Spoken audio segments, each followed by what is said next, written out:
नमस्ते। मैं डॉक्टर कंचन गुप्ता आज आपको कानिफ नाथ, जिन्हें कानिपा भी कहा जाता है, उनकी जादुई तिलस्मी शक्तियों के बारे में बताऊंगी। उनके शिष्य बहुत से दृश्य थे और बहुत से डाकिनी, शाकिनी आदि अदृश्य थे। उनके शिष्य राजस्थान के कालबेलिया जिप्सी थे, जो सांप पकड़ने, सांप का जहर उतारने वाले माने जाते हैं। कानिफनाथ अपने दादा गुरु गोरखनाथ की परीक्षा बार बार लेते थे, परंतु बार बार वे गोरखनाथ से हार जाते थे। एक बार उन्होंने गोरखनाथ से विष का प्याला मांगा तो वे विष का प्याला प्रकट हो गया। कानिफनाथ सीमापुर के पास वन में तप के लिए चले गए। उन्हें बाबा गोरखनाथ ने कहा कि सांपों को पकड़ने, सांपों का जहर उतारने इत्यादि जैसी छोटी मोटी सिद्धियों में समय नष्ट ना करें, अब बल्कि तप करें। वहाँ जब वे वन में चले गए तो वहाँ एक लड़की गुलाब के सेब तोड़ रही थी। कानिफनाथ ने उससे सेब मांगे तो उस लड़की ने सेब देने से इनकार कर दिया। कानिफनाथ ने अपनी दृष्टि से सभी सेब जमीन पर गिरा दिए। कानिफनाथ बहुत अभिमानी, अहंकारी और घमंडी भी थे और क्रोधी भी थे, लेकिन उस लड़की ने अपनी जादुई दृष्टि से सभी सेब पुनः वृक्ष पर लगा दिए। अभिमान एवं क्रोध के वशीभूत होकर उस लड़की को कानिफनाथ ने मंत्र बल से ज़मीन पर गिरा दिया। उस लड़की को चोटें लगी और खून बहने लगा।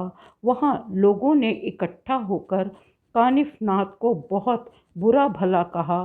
कानिफनाथ ने मंत्र पढ़कर फिर से उस लड़की को उठाया और स्वस्थ किया। उस लड़की ने भी कानिफनाथ को श्राप दे दिया, परंतु उस समय कानिफनाथ अपनी रक्षा के लिए मंत्र पढ़ना भूल गए और खून की बीमारी से ग्रसित हो गए। उनको खून की उल्टियाँ होने लगी। संपूर्ण सिर से पांव तक खून बहने की बीमारी के वे शिकार हो गए। परंतु उन्होंने एक मांधे नाम की डाकिनी को सिद्ध किया था और उन्होंने उस मांधे डाकिनी से दक्षिण भारत के परिवार पर जाकर ऐसी एक दवा लाने को कहा जो खून की उल्टियों को रोके, खून की बीमारियों को ठीक करे।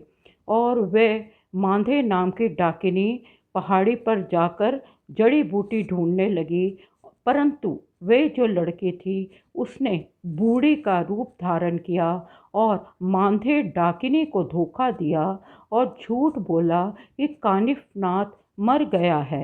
ये सुनकर मांधे ने वे दवा बेकार समझकर फेंक दी और वे बूढ़ी बनी हुई लड़की जो थी उसने उस दवा को उठाया और गायब हो गई।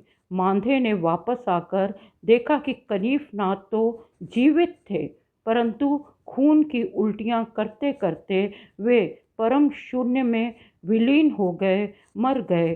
डाकिनी मांधे ने उस बुढ़िया जो लड़की थी की खोज की, जो पीपल के वृक्ष की लकड़ी के एक खोह में छुपकर बैठी थी। मांधे ने भी मंत्र पढ़कर उस लड़की को मार दिया।